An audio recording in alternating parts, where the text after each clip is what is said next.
Sponsored by the Big 98, Nashville's #1 for new country and the home of the Bobby Bones Show.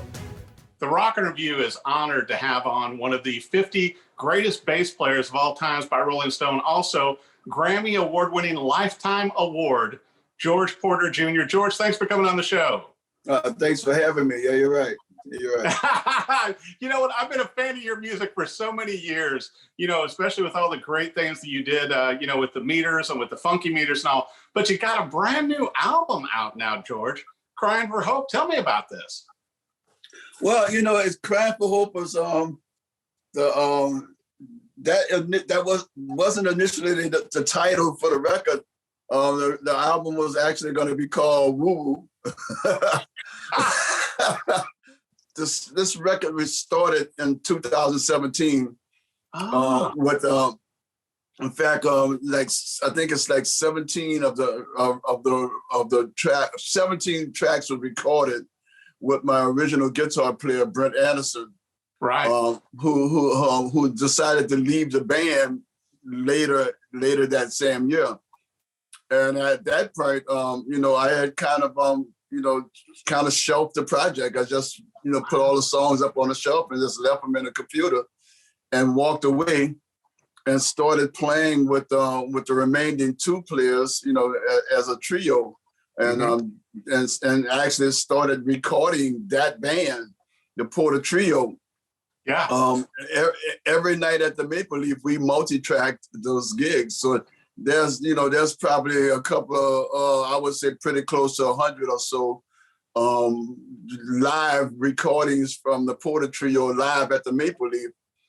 But the beginning of last year, when this pandemic thing started happening and we couldn't play no more, right? You know, I just kind of came up in the studio one day and was just, you know, going through. What I did was I bought a new computer. I bought the computer behind me is a newer one. Wow. And so while I was transferring stuff from the old computer to the new computer, I bumped into this Runnin Partners folder, and I popped it open and started listening to the tracks. And I said, "Oh wow, man, I remember this. Yeah, oh, cool." So at that point, I contacted Mike Lemon, the keyboardist, and I said, "Man, we need to revisit some of this stuff, you know." And he said, "Yeah, but I think we should, we should think about." And that almost at the exact same time, we think about replacing the guitar with Chris, right? Right. Said exactly what I was thinking, you know. So that's what we did. We did all of this. This whole record was recorded in the cloud. It was done in basically in 4 different studios. Each one of us working out of our own personal home studios. And I loaded up the session as it originally was with Brent on it, and then Brent was removed, and Mike started cleaning up some of his keyboard stuff that he wanted to clean up, right? And then we invited Chris Atkins in the cloud, and he came into the session and he started doing his guitar parts. So after we have gotten all of the the guitar parts, we was doing that down on some of those original tracks. I had only uploaded 6 of the original tracks. While we were working on those 6, I just started writing again, and I just started, every morning at 6:45 or so, give or take a minute or two, my dog Vicky would wake me up to go out. And she wants to eat at 7. My wife had always fed her at 7 o'clock in the morning. So, the last 3 years, I've been having to get up at 7 a.m. to feed this animal, or I would have to clean up the mess on the floor. So, I get up and let her go out and feed her. And so while I'm waiting for her to do her business, and after she's eaten, I have an acoustic bass that's always downstairs, and acoustic guitar that's always in the living room. So I just started playing, and just playing around and playing with some stuff. And I started liking some of the stuff I was doing. So I always like seem like whenever I start just jamming with my instrument, I take and put my phone on and just put voice record on it, and record it. 7 songs came from those mornings, downstairs with Vicky. We should give her credit on the record. I didn't do that. You should. I mean, there has to be some kind of credit for Vicky on there, but the album is so incredible. Listening to the whole thing, and obviously, following your career and knowing your music, from over the years. But one of the songs that really struck me was Porter 13A. It's just got such a great groove, and I just love, and being one of the forefathers of funk, which obviously I'm a huge fan of that form of music. It's just the groove and everything you get going, but also in all the different songs, where you've got the guitarist mixed in, your bass, you got some wah pedal going, some Hammond B3. It's just it's such, you can't tell it was done remotely. It sounds like it was done in one incredible studio, George. Yeah, that was, I don't know how to explain how that came about. I think that would have to credit the engineer, for just matching the sounds. But also credited Mike Limler. He has a wonderful ear for the process of recording digitally.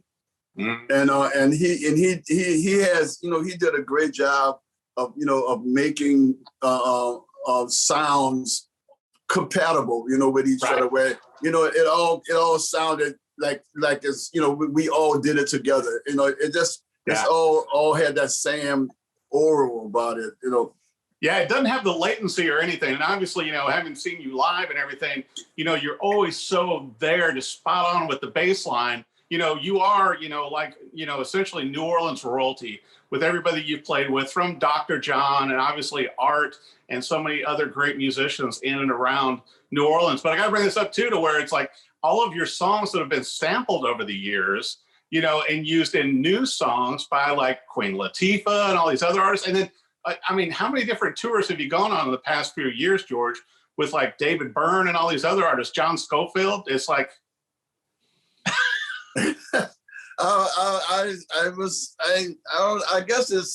I think all of these different these artists kind of felt that when we called Porter to come in, he comes, honestly, and he comes ready to play.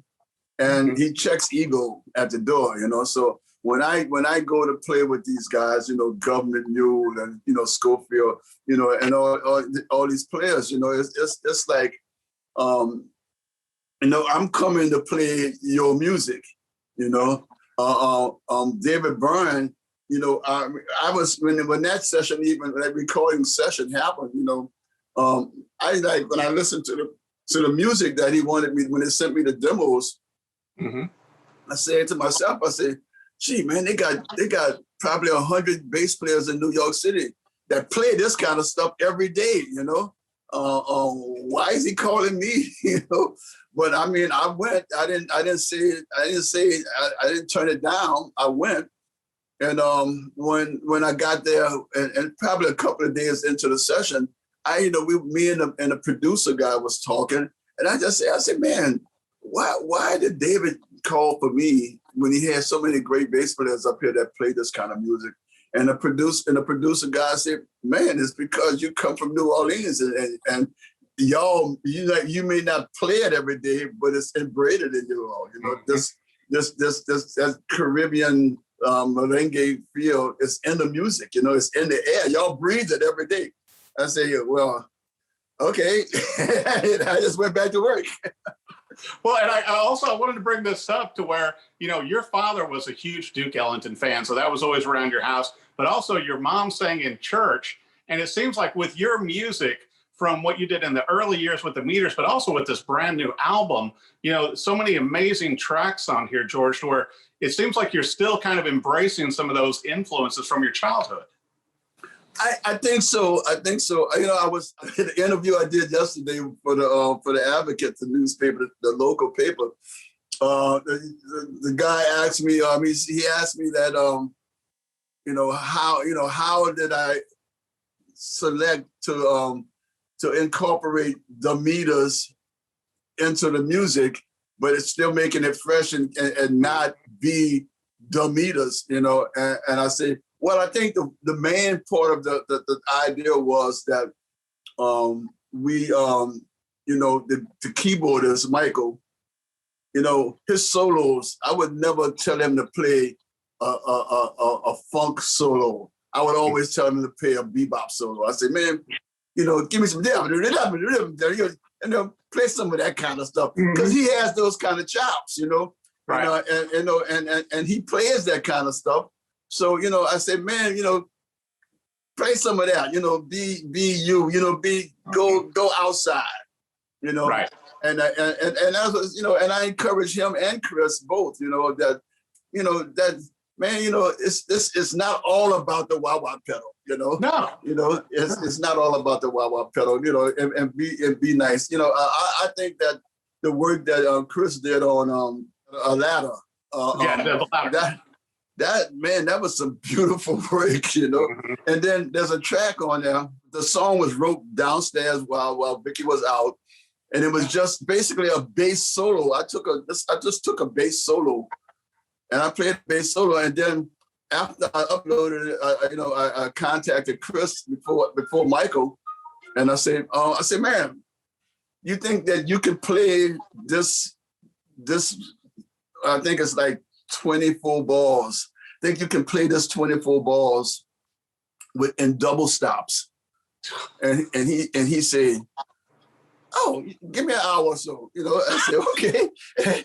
About an hour and a half later, he texts me and tells me to check out the tracks. So then I upload. I open a session and I look at the track, and he got the track there, and he's playing it. He's mimicking my bass line, but in double stops on the guitar. And I said, yeah, that's what I'm talking about. That's what I'm talking about. And I say, okay. And I was listening to it without my bass track. So when we brought Michael into the mix, Michael and both Chris had agreed that my bass line should stay there, so I was like, oh no, man, I gotta learn that bass line. Wait a minute, because I had put a groove bass line on, boom, boom, boom, boom, and that was I put a pocket bass line that was gonna fit with the drums. Right. And that other thing was supposed to be, just guitar playing some beautiful stuff, man. But they wanted the bass line to stay in there. So now I got to go learn that bass line. Well, I'll tell you, I don't think it's going to be a problem for you, but I think that's another amazing thing with this album, with Crying for Hope, to where it's like, you've got the songs, with the vocals and everything. You got the instrumental ones. I can hear flavors of like Thelonious Monk and definitely Miles Davis. And it's like it's just so many.